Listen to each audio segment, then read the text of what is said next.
उसके बाद हम देखेंगे जवाहिर एंड दी हेटुआ, और एटुआ भी से कहता है were the most important leader of which revolt. ये दिसंबर का क्वेश्चन है 2023 का शिफ्ट वन में। तो इसका आंसर है राजवार। आप स्क्रीनशॉट ले लेना। तो राजवार रिवोल्ट है क्या? राजवार रिवोल्ट 1857 में रिवोल्ट स्टार्ट हुई थी और 1867 तक ही चली थी, यानी 10 साल पूरे चली है। इसकी लोकेशन है बिहार और इसके लीडर हैं, ऊपर उन्हीं के ऊपर क्वेश्चन पूछा गया था, जवाहिर, और एक थे एटवा राजवार। एटवा राजवार राजवार। अब ये मूवमेंट हुई क्यों थी? तो एक कामिया सिस्टम होता था, कामिया सिस्टम बिहार में और उड़ीसा में बहुत फेमस था ब्रिटिश टाइम पे। उड़ीसा, बिहार और उड़ीसा में तो इसमें होता था कि एक गरीब किसान, उसने लोन लिया। किससे लोन लिया? लैंडलॉर्ड से, जमींदार से। अब बेचारी की हो गई फसल खराब, बारिश हो गई ज़्यादा, कुछ भी हो गया, उसकी फसल हो गई खराब। अब वो लोन कहाँ से दे पाएगा? तो इंटरेस्ट क्या होता है, बढ़ते जाता है। अब ये पैसा दे नहीं सकता, तो इन लोग क्या करते थे, उसे स्लेव बना लेते थे, यानी गुलाम पूरी जिंदगी। अब वो उसकी खिदमत करेगा, उसकी नौकरी करेगा विदाउट एनी सैलरी। तो इसे कहते हैं कामिया सिस्टम। और इसके अलावा और कुछ सिस्टम थे, जैसे हाली सिस्टम, ये सूरत में प्रेवलेंट था। और फिर एक गिरमिटिया होता है। गिरमिटिया में क्या रहता था, ये ब्रिटिश टाइम पे इसके ऊपर रिवॉल्ट भी हुआ था। इसमें 5 से 7 साल आपको बाहर जाकर काम करना पड़ता था। बाहर मतलब अदर नेशन में। ये गिरमिटिया मतलब होता है एग्रीमेंट। तो ये भी याद रखना, गिरमिटिया सिस्टम। मगर हिंदुइज्म में ये अलाउड नहीं था कि आप जो समुंदर है उसको पार करके दूसरी जगह काम करने जाएं। तो इसके ऊपर भी रिवोल्ट हुआ था। फिर एक होता है गोमास्टास। गोमास्टास क्या रहते थे, एजेंट रहते थे दलाल। तो इन लोग क्या करते थे, यानी आप मैनेजर समझ सकते हैं इन्हें। ये वीवर, कल्टीवेटर, ये सबको सुपरवाइज करते थे कि ताकि अच्छी प्रोडक्शन हो, अच्छा काम हो। तो इसे कहते थे गोमास्टास। ये भी याद रखना है, सब चीज़ें पीवाईक्यू में आई हैं। तो मैंने इसी वक्त बता दिया क्योंकि ये आया था कमिया सिस्टम। इन लोगों ने जब रिवोल्ट किया तो इनके खिलाफ कौन हो गए, ब्रिटिश और लैंडलॉर्ड। जवाहिर हैं, इनको 1857 में ही मार दिया गया था, शहीद कर दिया गया। मगर ये मूवमेंट फिर भी 1867 तक चली थी। उसके बाद इसमें जो ऑप्शन आया है, खेरवार रिवोल्ट हम देखते हैं। दूसरा खेरवार रिवोल्ट, तो ये रिवोल्ट बहुत इंपॉर्टेंट है। ये कहाँ की रिवोल्ट है? बिहार की, बिहार। और इसका टाइम पीरियड है 1868 से, या आगे भी चली थी 74, 77, 77 या 80 तक आप पकड़ के चलिए। और इसके लीडर थे भागीरथ, भागीरथ मांझी जी, भागीरथ मांझी, और एक थे गोसेन। ये बाद में आए थे। दूधिया गोसेन शायद इनको कहा जाता है, दूबिया गोसेन। और एक थे भागीरथ मांझी। अब ये रिवोल्ट नॉन वायलेंट रिवोल्ट है, नॉन वायलेंट। और संथल ट्राइब ने रिवोल्ट की थी। संथल, अब ये मैंने पिछले वीडियो में आपको बताया था, ये संथल रिवोल्ट एक हुई थी झारखंड की। संथल एक कम्युनिटी होती है जो बिहार, झारखंड और बांग्लादेश ये सब इलाके में भी है। ये ज़्यादातर पहाड़ी एरिया में ये लोग रहते थे। तो ये मगर ये मूवमेंट है खेरवार या खरवार, ये बिहार की मूवमेंट है। तो संथल ट्राइब से ही ये लोग थे। मगर ये मूवमेंट की खास बात क्या थी, नॉन वायलेंट थी और सोशल रिफॉर्म मूवमेंट थी ये। और इसके अलावा इस मूवमेंट को सापाहर मूवमेंट भी कहा जाता है। सापाहर मूवमेंट, मूवमेंट। उसके बाद हम देखते हैं कोल रिवोल्ट। कोल रिवोल्ट कब से स्टार्ट हुई थी? 1831 से 32। और इसकी लोकेशन है झारखंड, छोटा नागपुर। अब ज़्यादातर मूवमेंट देखेंगे ये झारखंड में ही हुई है। फिर इसके लीडर का नाम था बुद्धा भगत, फिर एक थे दसाई मांकी, और एक का नाम था सुरगा मुंडा। सुरगा मुंडा। ये 2-3 लीडर आपको याद रखने पड़ेंगे किसी भी मोमेंट में। और आप इसको कैसे याद कर सकते हैं, इसका टाइम पीरियड 1833 में चार्टर एक्ट आया था, उससे 1-2 साल पहले ये स्टार्ट हुई थी। ये मूवमेंट क्यों हुई थी? आउटसाइडर के अगेंस्ट, आउटसाइडर, और ख़ास तौर से उसमें मुस्लिम थे, उनको ब्रिटिश लेकर आए थे, और जो इनके लीडर थे उनको हटा दिया गया था, और इनको उस इलाके की जो ज़मीन थी वो दे दी गई थी। तो उसके खिलाफ ये रिवोल्ट हुई। उसके अलावा ब्रिटिश ने सिंह भूम पर कैप्चर कर लिया था। सिंह भूम जो इनका एरिया था उस पर कैप्चर कर लिया था। तो वो सबके खिलाफ ही ये रिवोल्ट हुई थी। उसके बाद फिर रामोसी रिवोल्ट, ये बहुत इंपॉर्टेंट है। ये 2-3 फेज में हुई थी रामोसी अपराइजिंग। तो मैं इसको फेज वाइज डिवाइड कर देता हूँ। तो सबसे पहले स्टार्ट हुई थी 1822 से 24, और इसके लीडर थे चित्तूर सिंह। इसकी लोकेशन है महाराष्ट्र, वेस्टर्न घाट, आपने सुना होगा वेस्टर्न घाट्स, इस एरिया में ये हुई थी।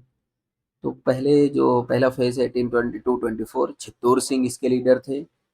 दूसरा फेज स्टार्ट हुआ था 1827-28, और उमा जी नायक लीडर थे इसके। फिर तीसरा जो फेज आया 1877 79 में, वासुदेव बलवंत फड़के, वासुदेव बलवंत फड़के जी इसके लीडर बने। और ये जो थे, ये राणा डे से बहुत इंस्पायर थे। उनके ड्रेन ऑफ वेल्थ के जो लेक्चर है उससे बहुत ज़्यादा इंस्पायर थे। इन्होंने ब्राह्मण युद्ध, धिंगरास जो लोअर कास्ट के लोग होते थे उन्हें जमा किया और रिवोल्ट की थी। फिर उसके बाद हम देखते हैं ये मोमेंट ख़त्म हो गई। तो कोल रिवोल्ट हम अगर क्रोनोलॉजी के हिसाब से भी देखें तो कोल रिवोल्ट का टाइम पीरियड आया 1831 से 32, और रामोसी का 1822 से आप इसे स्टार्ट करना 24, फिर 1879, और इसी टाइम 1876-77 में साउथ इंडिया में आपातकालीन आया था। उसके बाद फिर रामोसी रिवोल्ट, राजवार रिवोल्ट, ये 1857 में स्टार्ट हुई थी। और खेरवार, खरवार इसे भी कहा जाता है, 1868। तो क्रोनोलॉजी के हिसाब से भी आप इसे देख लेना, ये आ सकता है और आता भी है, ज़्यादातर चांस यही होता है। उसके बाद में दूसरा क्वेश्चन देखेंगे। Thakur has ordered me saying that the country is not Sahib. The Thakur himself will fight, therefore you Sahib and soldier will fight. The Thakur himself, the tribal leader who expressed was.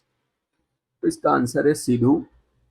ये Santhal movement से related है, जो मैंने आपको बहुत ही detail में समझाया था पिछले लेक्चर में 1855-56। तो आप वो भी देख लेना। और बिरसा मुंडा भी मैंने आपको समझाया था, मुंडा मूवमेंट, और ये कब की है? 1900, 1899 से 1900। तो क्रोनोलॉजी में जानबूझ के बता रहा हूँ ताकि आप लोगों को याद हो जाए। फिर उसके बाद हम ये तीसरा क्वेश्चन देखते हैं। इसमें लीडर का नाम था, उसको मैच करना है, तो शायद मैंने लगाया नहीं था इसमें। फिर भी हम ये मोमेंट देखते हैं। तो इसमें लीडर का नाम था जैसे बिरसा मुंडा, ये कौन से मोमेंट से रिलेटेड है।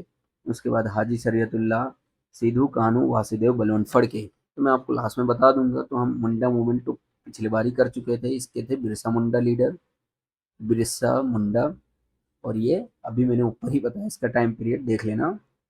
फिर सिद्धू कानू, ये है संथल, संथल 1855-56। उसके बाद वासुदेव बलवंत फड़के, अब भी जस्ट ऊपर ही आया था, तो इसीलिए आप पीवाईक्यू करें, देख लीजिए आप, आपके सामने हैं। एक ही उसमें कई कई बार क्वेश्चन देते हैं। तो वासुदेव बलवंत फड़के, ये है रामोसी अपराइजिंग से, और 1822। और मगर इनका जो मेन टाइम पीरियड आया था 1860 79 से 80 तक है ये, या 77 से, वो देख लेना आप एक बार। मगर इसमें मूवमेंट बच गई थी हाजी शरीयतुल्लाह। तो क्या है, फराइजी मूवमेंट, फराइजी मूवमेंट ये है बंगाल की मूवमेंट, और इसका टाइम पीरियड है 1840 से 70 तक, और इसके लीडर का नाम है हाजी शरीयतुल्लाह। तो ये इस्लामिक मूवमेंट थी स्टार्टिंग में, इस्लामिक मूवमेंट, बाद में पीजन मूवमेंट में कन्वर्ट हो गई। तो हाजी शरीयतुल्लाह थे, इन्होंने कहा इस्लाम को प्यूरिफाई किया जाए। ये कैसे? नॉन इस्लामिक बिलीफ जो इस्लाम में आ गए हैं उसको ख़त्म किया जाए। जैसे बहुत सारी चीज़ें हैं इस्लाम में जो पहले नहीं थी, बाद में आई थी, तो उसकी बातें कर रहे थे। और कुरान, इसको सोर्स बनाया जाए। फिर जो फ़राइज़ी मूवमेंट थी, इसका नाम फ़र्ज़ इसलिए है क्योंकि इस्लाम में 4-5 चीज़ें फ़र्ज़ हैं, यानी इसको करना ही है आपको, जैसे रोज़ा है, ज़कात, हज एक्सेट्रा, तो और नमाज, तो ये आपको करना ही पड़ेगा। तो इस पर इन्होंने ज़्यादा फोकस दिलाया। मगर जब इनकी डेथ हुई 1839 में, तो इनके बेटे लीडर बने, उनका नाम था दादू मियाँ, दादू मियाँ। इन्होंने इगालिटेरियन थियरी दी। कहा जो पीजेंट हैं, पीजेंट, अब यहाँ से पीजेंट मूवमेंट में बदल जाएगी, तो पीजेंट हैं उनसे आप टैक्स नहीं ले सकते, रेंट नहीं ले सकते। और वो क्यों है? क्योंकि जो ज़मीन होती है, जो लैंड होता है, वो ऊपर वाले की तरफ से होता है, खुदा की तरफ से होता है, इसलिए आप इस पर टैक्स नहीं लगा सकते। फिर जब इनकी डेथ हुई 1862 में, उसके बाद इस मूवमेंट को संभाला था नया मियाँ ने, नया मियाँ ने। तो फिर ये भी हमारा कवर हो गया। तो ये 3 क्वेश्चन हो गए। इसका टाइम पीरियड भी अगर हम देखें, बिरसा मुंडा 1900, हाजी शरीयतुल्लाह 1840 से स्टार्ट हुआ 70 तक। फिर सिद्धू कानू संथल है ये, उसके बाद वासुदेव बलवंत फड़के, मैंने इधर ही बता दिया। ठीक है। उसके बाद हम लोग ये क्वेश्चन देखते हैं, अक्टूबर 2022 का है। अपराइजिंग है, रिवोल्ट है, उसको उसके लीडर से मैच करना है। तो अब भी हमने देखा था रामोसी अपराइजिंग महाराष्ट्र की है, और इसके लीडर रहेंगे वासुदेव बलवंत फड़के। उसके बाद कोल अपराइजिंग, कोल अपराइजिंग ये छोटा नागपुर की है, और ये भी हमने कवर किया था। तो कोल अपराइजिंग बुधा भगत कहाँ की? छोटा नागपुर के आउटसाइडर के अगेंस्ट हुई थी, और इसमें सुरगा मुंडा भी लीडर थे। फिर ये काछा अपराइजिंग और ओरोन्स, ओरोन्स अपराइजिंग ये ताना भगत मूवमेंट भी इसे कहते हैं, 1914 की है ये, 1914 की। तो इनके लीडर हैं जात्रा भगत। और इधर छित्तूर सिंह दिया है काछा नगर अपराइजिंग में, गलत है, तो थोड़ा ये देखना है, गलत ऑप्शन दिया है, तो इसको हम हटा देते हैं। अब हम ये 2 मोमेंट कवर नहीं करे थे, उसको कवर कर लेंगे। तो काछा नगर अपराइजिंग और ओरोन्स अपराइजिंग। तो सबसे पहले है काछा अपराइजिंग, इसकी लोकेशन है आसाम, आसाम।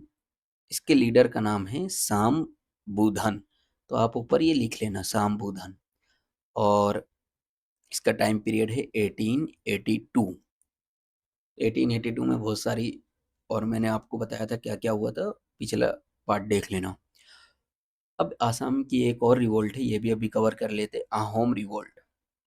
आहोम रिवोल्ट, इसका टाइम पीरियड है 1828 से 33 तक, और इसके लीडर का नाम था गोमधार कुंवर, गोमधार कुंवर।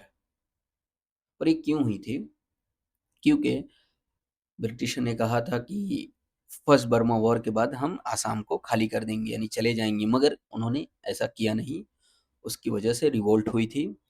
और अब ये बर्मा वॉर क्या है, तो इससे भी बहुत क्वेश्चन आते हैं, इसलिए अभी कवर कर लेते हैं। तो 3 बर्मा वॉर हुई थी, एंग्लो बर्मा वॉर।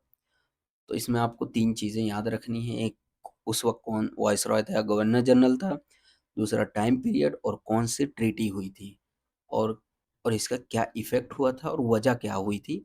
तो ये सब अगर आप देख लेंगे, आपका क्वेश्चन कवर हो जाएगा। तो सबसे पहले देखते हैं, पहली बार एंग्लो बर्मा वॉर 1824 से 26 तक हुई थी, और ट्रीटी ऑफ यादम्बो हुई थी, ट्रीटी ऑफ यादम्बो।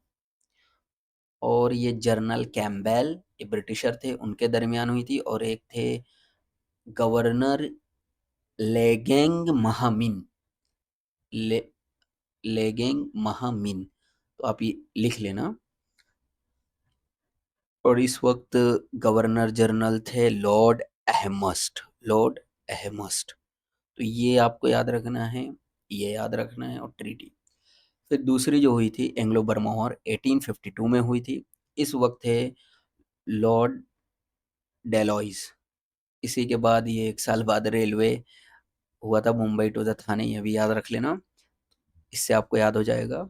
और इन्हीं के टाइम पीरियड में डॉक्ट्रिन ऑफ लैप्स लगा था, जिसमें सतारा को सबसे पहले कैप्चर किया गया था 1848 में, और लास्ट में अवध को 1856 में, जिसकी वजह से रिवॉल्ट भी हुई थी 1857 की।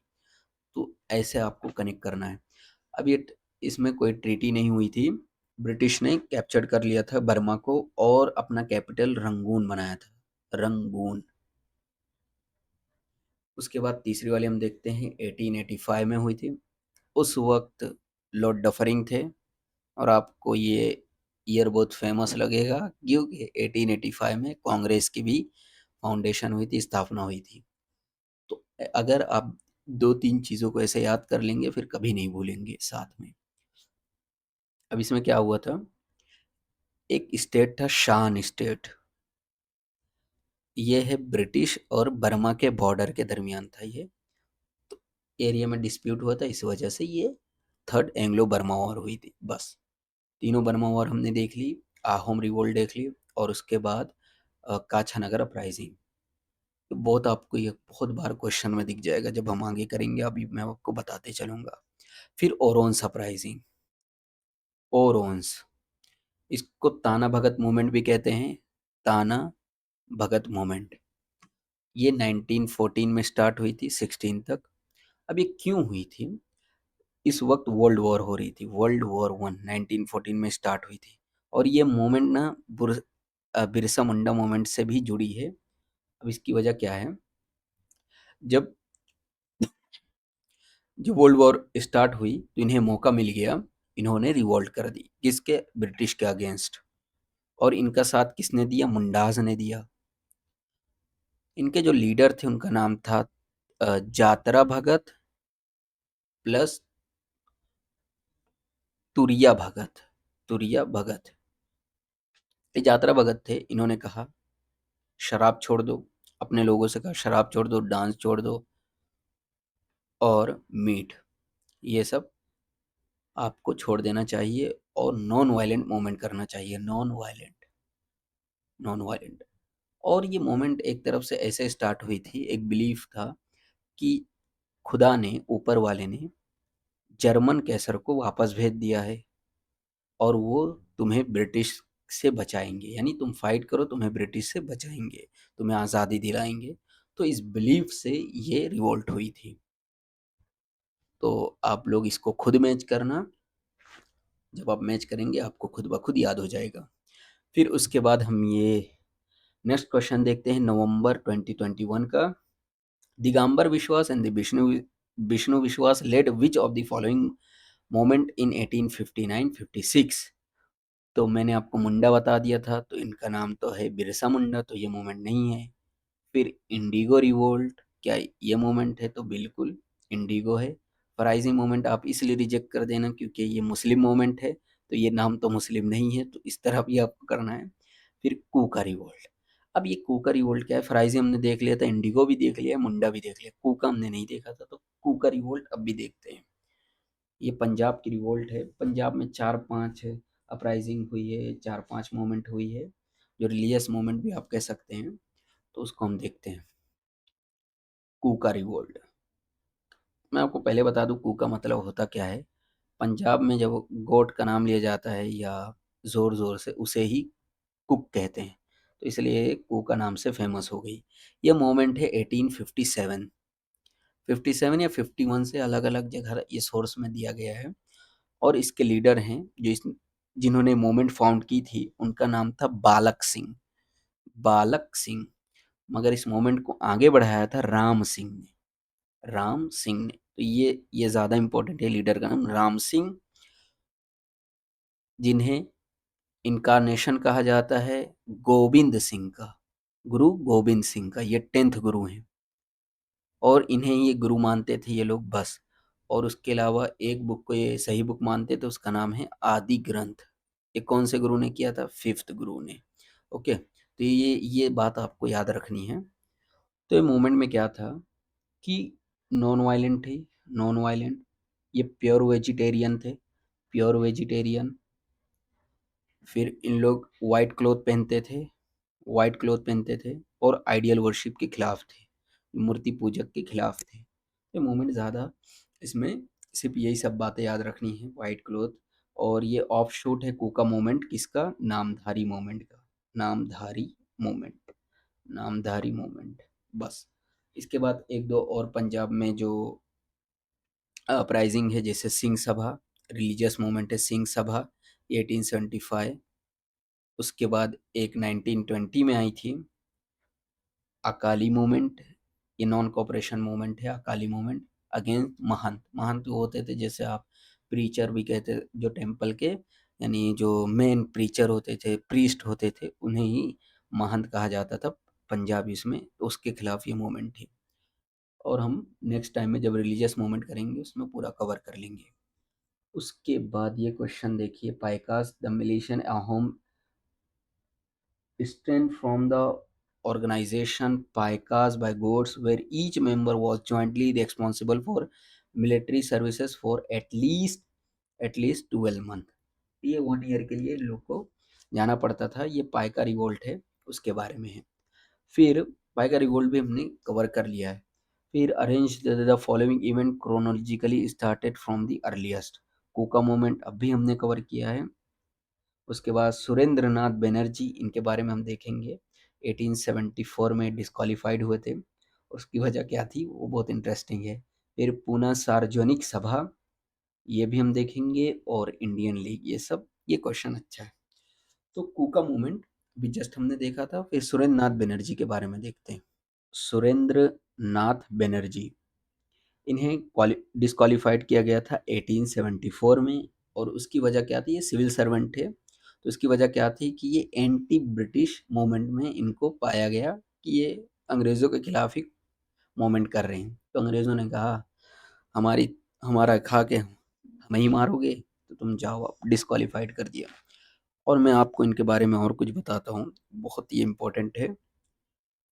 इंडियन एसोसिएशन, इंडियन एसोसिएशन जो पार्टी है 1876 में फाउंड हुई थी। इन वो फाउंडर मेंबर में थे ये सूर्यनाथ बनर्जी।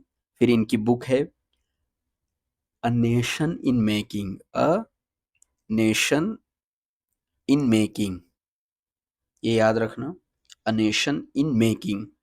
फिर ये प्रेसिडेंट बने थे कांग्रेस के 1902 और 1895 में। और इस वक्त एक और बात हुई थी, रेलेक कमीशन आया था यूनिवर्सिटी के रिलेटेड 1902 में। तो इस तरह आपको रिलेट करना है। फिर इन्होंने क्या फाउंड किया था? रिप्पन कॉलेज, रिप्पन कॉलेज 1882 में। बहुत सारी चीज़ 1882 में हुई है, मैंने सारी बता दी है, तो वो भी देखना आप। फिर उसके बाद सुरेंद्र नाथ बनर्जी का हो गया। फिर Indian league founded at Calcutta, ये पार्टी के बारे में जब मैं नेशनल मूवमेंट पढ़ाऊंगा उस वक्त कवर करेंगे। तो इंडियन लीग अभी ऊपर ऊपर देखते हैं। इंडियन लीग ये बनाया था ससर कुमार घोष ने, कुमार घोष। और इन्हीं की है अमृत बाजार पत्रिका, उसके फाउंडर और एडिटर थे। 1875 में ये मूवमेंट स्टार्ट हुई थी। तो 1875 में आपको दो तीन चीज़ें और बताता हूँ। अलीगढ़, आर्य समाज, ये सब सेम टाइम पे फाउंड हुआ था। उसके बाद हम देखते हैं Swami Dayanand Saraswati led the foundation of the Arya Samaj, तो अभी हम कवर करेंगे ये।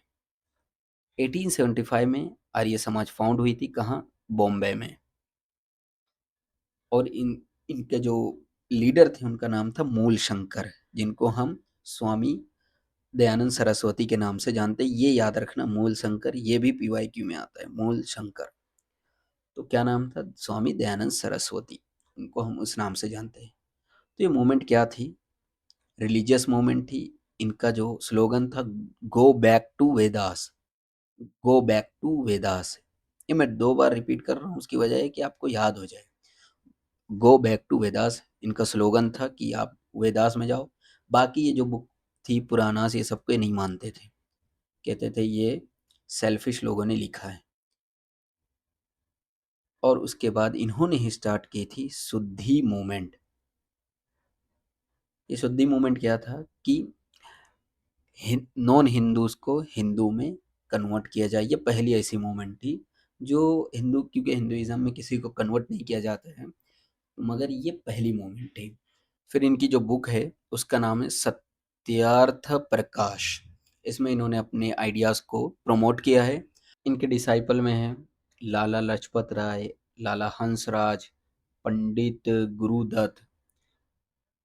और मैं इस मूवमेंट के बारे में और बताता हूँ कि ये मल्टीपल गॉड्स को नहीं मानते थे, वन गॉड को प्रीच करते थे।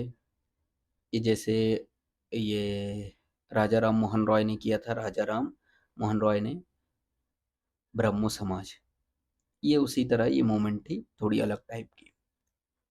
उसके बाद हमें क्वेश्चन देखते हैं नवंबर 2017 का है।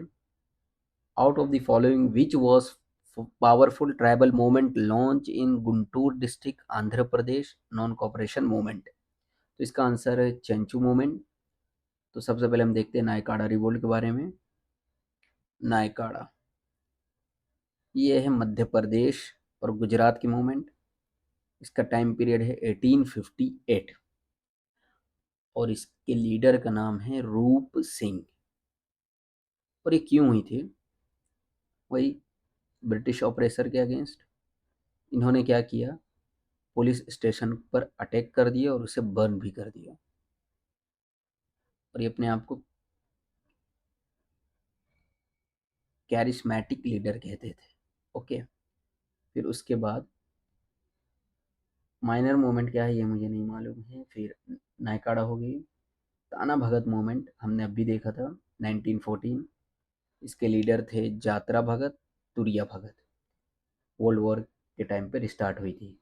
फिर उसके बाद ये चेंचू मूवमेंट क्या है ये हम देखते हैं। चेंचू मूवमेंट, चेंचू ये स्टार्ट हुई थी नॉन कोऑपरेशन मूवमेंट के टाइम पे 1920 से 22 या 4 तक ये चली थी। और इसके लीडर हैं हनु मंथू या मंठा, हनुमंथु। और ये क्यों हुई थी, कहाँ की ये? गुंटूर डिस्ट्रिक्ट आंध्र प्रदेश, जो क्वेश्चन आया था इसी के ऊपर। और ये क्यों हुई थी? क्योंकि ब्रिटिश ने फॉरेस्ट रिस्ट्रिक्शन लगाती थी फॉरेस्ट पर। उसके अलावा कल्चरल आइडेंटिटी पर, और इनके कल्चर को भी चेंज करने की कोशिश की गई। तो इन्होंने अपनी आइडेंटिटी बचाने के लिए, ऑटोनॉमी के लिए ये वो रिवोल्ट की थी 1920s में। इसके लीडर थे हनुमंथा। ओके।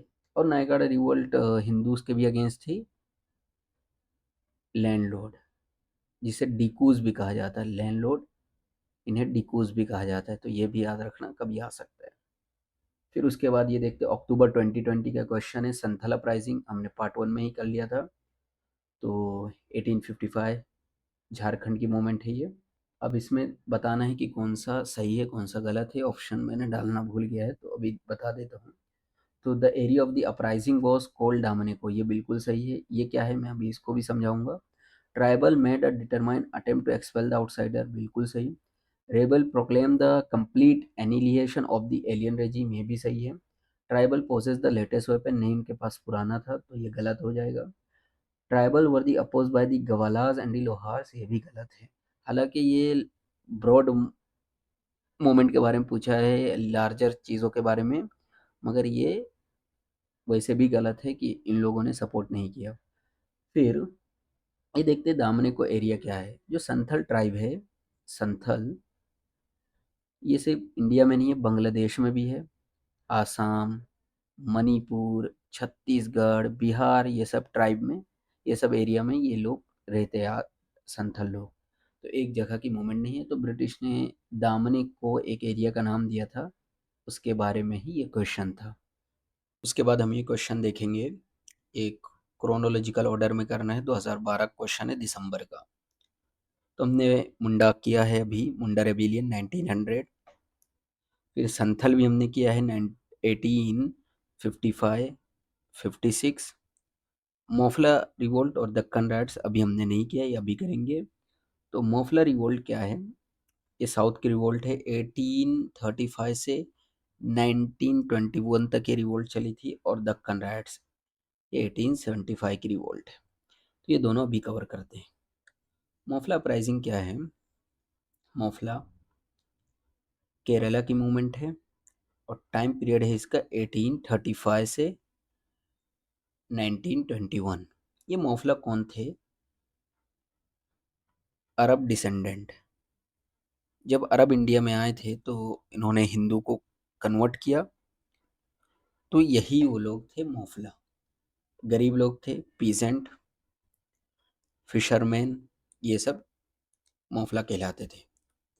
तो इन्होंने ज़मींदार के अगेंस्ट, ब्रिटिश के अगेंस्ट ये रिवोल्ट की थी। फिर देखते हैं दक्कन अपराइजिंग या दक्कन राइट्स। तो बहुत इम्पोर्टेंट है दक्कन राइट्स। इसका टाइम पीरियड है 1875 और इसके लीडर थे, इसमें अलग अलग लीडर हैं। मेन जिसकी वजह से हुआ था हमें उन्हें जानना है कि ये रिवोल्ट क्यों हुई थी। ये पूरे दक्कन में थी और उनका नाम था बाबा साहेब देशमुख। ये किसान थे, बाबा साहेब देशमुख। अब इसके पीछे क्या बैकग्राउंड है हम वो देखेंगे। अमेरिकन सिविल वॉर हुई थी 1861 से 65 तक। उसकी वजह से क्या हुआ था, जो कॉटन का एक्सपोर्ट था वो कम हो गया और 50% रिवेन्यू हाई हुआ। ये 1867 की बात है। और जो मनी लेंडर्स थे, जो ज़मींदार थे, उन्होंने किसान को जो लोन दिया था उस पे कितना इंटरेस्ट ले रहे थे? 20 से 25%। अब कॉटन का एक्सपोर्ट हो गया कम, किसान ये पैसा वापस नहीं दे पा रहे थे। तो इन्होंने क्या किया, मनी लेंडर्स ने, ज़मींदार ने हर तरीका अपनाया, जैसे मसल पावर, उसके अलावा उनका घर खाली करा देते थे, फिर ट्रांसफ़र करा देते थे उनकी ज़मीन को अपने नाम पर, और बहुत सारे इन्होंने तरीके अपनाए जिसकी वजह से किसान को बहुत परेशानी हुई।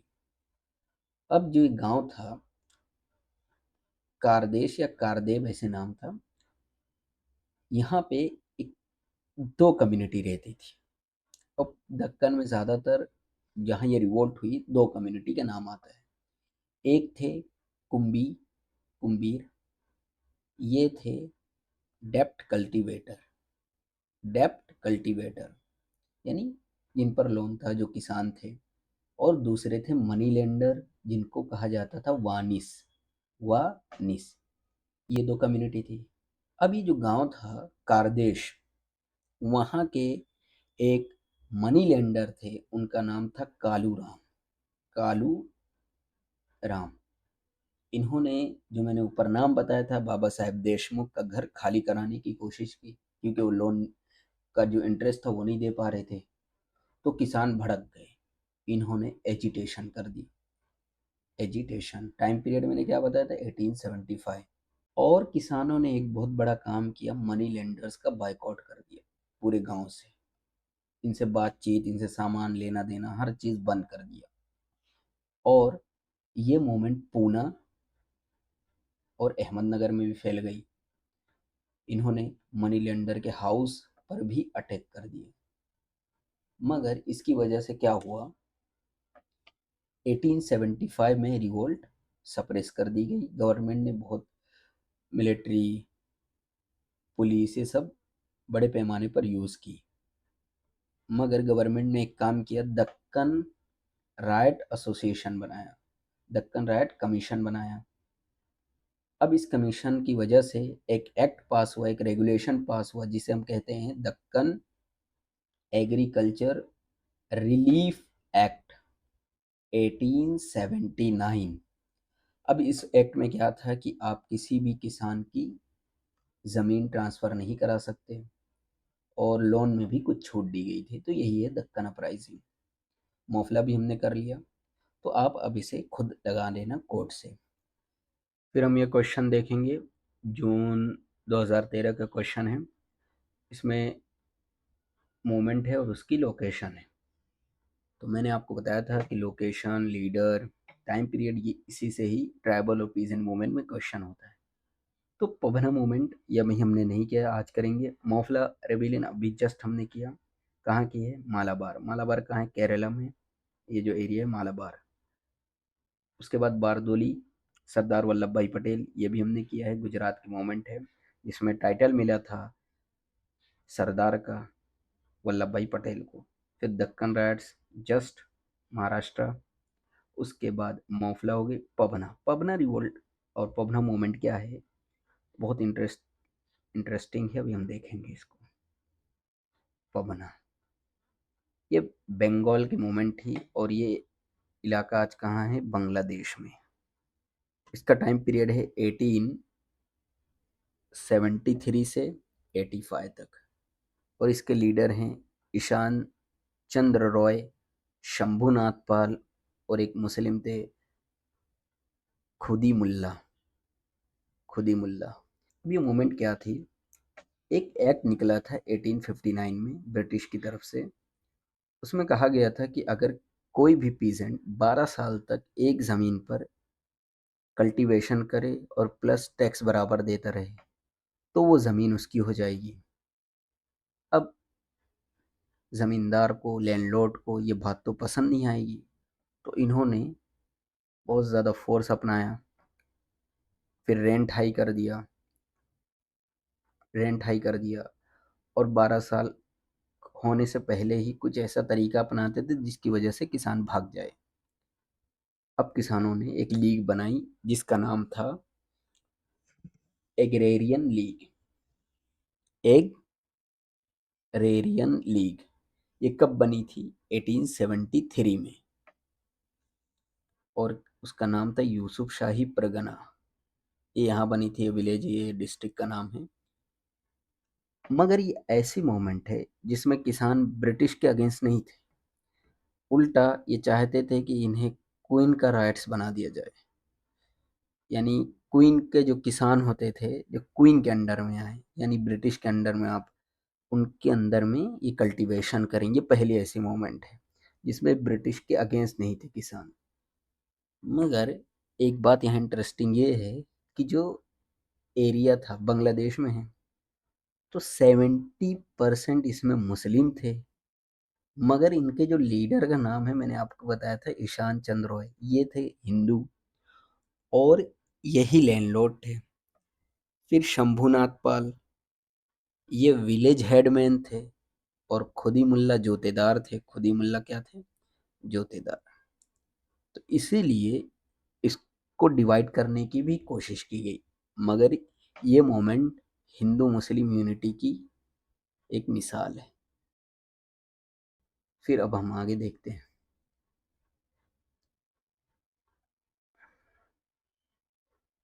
ये हुआ। फिर मोफला अपराइजिंग जस्ट अभी हमने की, उससे फिर क्वेश्चन है convert Islam from the lower caste, like ये थे तिया। तिया हिंदू, इनका नाम क्या था? तिया हिंदू, जो कन्वर्ट हुए थे किसमें? इस्लाम में। कौन कन्वर्ट किया था इन लोगों को? अरब्स। अभी हमने इसकी मूवमेंट के बारे में भी देख लिया था।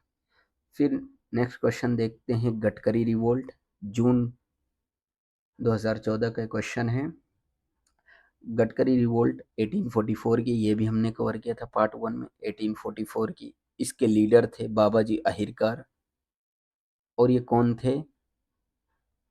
Hereditary servant of the Maratha. ये फोर्ट संभालते थे इन लोग। मगर ब्रिटिश ने क्या किया? इनको हटाने की कोशिश की, तो इन्होंने एक दो फोर्ट पर कैप्चर किया था, सामानगढ़, बुद्धागढ़, मैंने आपको पूरा बताया है। तो उसी हिसाब से अब देखो क्वेश्चन। The activities of the Phadnis, बिल्कुल नहीं। इनके बारे में पूछा गया गडकरी हैं कौन? The revolt of the peasant and the hill tribe in the Maharashtra, नहीं। The revolt of the Waghera, ओखल, ओखा मंडल, ये भी नहीं है। The hereditary servant of the forts who were granted the possession of the land, ये बिल्कुल सही है। ये जो वाघेरा है ये भी एक मोमेंट है, इसको हम नेक्स्ट पार्ट में देखेंगे। उसके बाद एका मोमेंट स्टार्टेड बाय दी ये 2014 क्वेश्चन है। एका मूवमेंट है अवध की मूवमेंट, ये भी हमने नहीं किया, अभी कर लेते हैं। एका मूवमेंट, ये अवध की मूवमेंट है। अवध मतलब ये उत्तर प्रदेश, ये अयोध्या जो टेम्पल इधर ही है, इसी इलाके में बना है, और बहुत सारे इसमें डिस्ट्रिक्ट हैं। तो ये मूवमेंट है 1921 की। ए का मतलब होता है यूनिटी। क्या इसका मतलब है? यूनिटी। और ये मूवमेंट क्यों हुई थी कि 50% रेंट हाई हो गया था। रेंट हाई हुआ था कितना परसेंट? 50%। और इसके लीडर थे मदारी पासी, और कहाँ की है? अवध की है। और ए का मूवमेंट मतलब यूनिटी। और ये नॉन वायलेंट मूवमेंट है, नॉन वायलेंट। और एक चीज़ जो इन लोगों की डिमांड थी किसान की, कि बटाई को, जो प्रोडक्शन है बटाई, उसको कैश में कर दिया जाए। अब ये क्या है बटाई? ये मुगल पीरियड के टाइम पे आया था बटाई। तो ये दो तीन तरीके से होते हैं, मैं उसको ऊपर ऊपर से समझाता हूँ। जैसे अभी फसल ये कटी नहीं है, अब गवर्नमेंट इस पर बोली लगाती थी कि जितना दाना होगा आधा आधा मान लो कर लेते हैं, 50%। ओके, तो यानी वेट 50 तुम्हारा, मान लो 100 है तो 50 तुम्हारा, 100 किलो है तो 50 तुम्हारा, 50 मेरा। फिर दूसरा तरीका ये था कि फसल कट गई है, ऐसे मान लो कट के ऐसे रखी है, तो फिर बोली लगती थी, गवर्नमेंट कहेगी 50 किलो तुम्हारा, 10 किलो मेरा। फिर एक था दाना अलग कर दिया जाता था। ये पहले से अंदाजा लगाया जाता था कि अगर तुम्हारा इतना प्रोडक्शन होगा तो मेरा इतना रहेगा। तो इसमें रिस्क होता था, और वो बराबर रहेगा, गवर्नमेंट का भी और किसान को भी इसमें नुकसान भी होता था। तो इन लोगों की यही डिमांड थी एका मूवमेंट में। फिर नेक्स्ट क्वेश्चन हम देखते हैं। एका movement peasant of the Hardoi, और ये जो हरदोई है, इन लोगों को हरदोई, बाराबंकी, बहराइच, ये सब डिस्ट्रिक्ट थी। फिर ये नेक्स्ट क्वेश्चन है 2013 का, ये भी है जून में। तो फ़कीर मूवमेंट, इसके लीडर का नाम है रामोसी। रामोसी हमने किया था, महाराष्ट्र की मूवमेंट है। इसके लीडर थे चित्तूर सिंह। ये 3 फेज़ में है, मैंने वो भी बताया है। उसके बाद पागलपंथी हमने नहीं देखा था, और बिहार किसान सभा भी हमने नहीं देखा है। तो फ़कीर, ये सन्यासी रेबिलियन जो मैंने आपको शुरू में बताया था, 1763 के रेबिलियन है, जिसमें बाद में मुस्लिम भी ज्वाइन हुए थे। इन्होंने इंडिपेंडेंट गवर्नमेंट भी बनाई थी बोगरा और मेमन सिंह में, आपको याद आ रहा होगा। तो इसी के बारे में पूछा गया है, मजनू शाह। और इसके लीडर के बारे में, मजनू शाह, चिराग अली, देवी चौधरानी, ये मैंने पूरा कवर किया है, तो आप देख लेना वो। फिर पागलपंथी और बिहार किसान सभा, ये हमने नहीं देखा, ये देखते हैं। पागलपंथी मूवमेंट, पागलपंथी जो मूवमेंट है, ये बंगाल की मूवमेंट है, और ये भी मेमन सिंह की मूवमेंट है। ये उन लोग बंगाल में एक एरिया है, और इसके लीडर थे करीम शाह और टीपू शाह। टीपू शाह।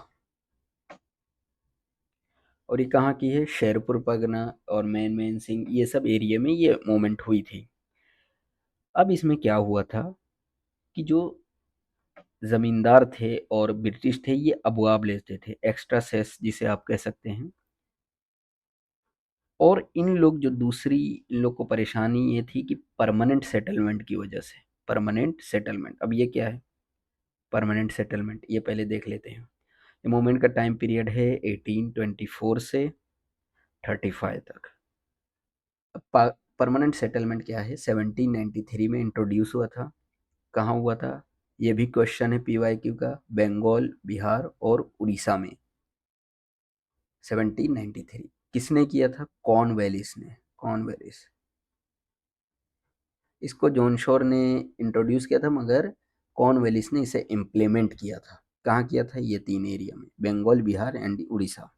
अब इसमें क्या था कि जो टेनेंट्स थे उन्हें कुछ दिया नहीं गया इसमें, यानी कोई राइट्स नहीं दिए गए, मगर जो लैंडलॉर्ड्स थे उनको हेरिडेटरी राइट दिया गया, और ये पावर दी गई कि ट्रांसफ़र कर सकते हैं लैंड को।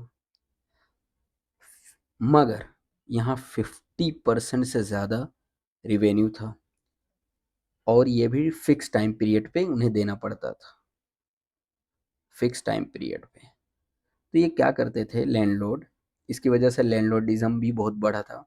तो लैंडलॉर्ड क्या करते थे, जो एक्स्ट्रा मनी रहती थी उसको अपनी जेब में रखते, और गांव के बाहर अक्सर ये लोग रहते थे, तो गांव की जो ओरिजिनल कंडीशन है ये नहीं जान पाते थे। उसकी वजह से ये जो सेटलमेंट है ये फेल हुआ था।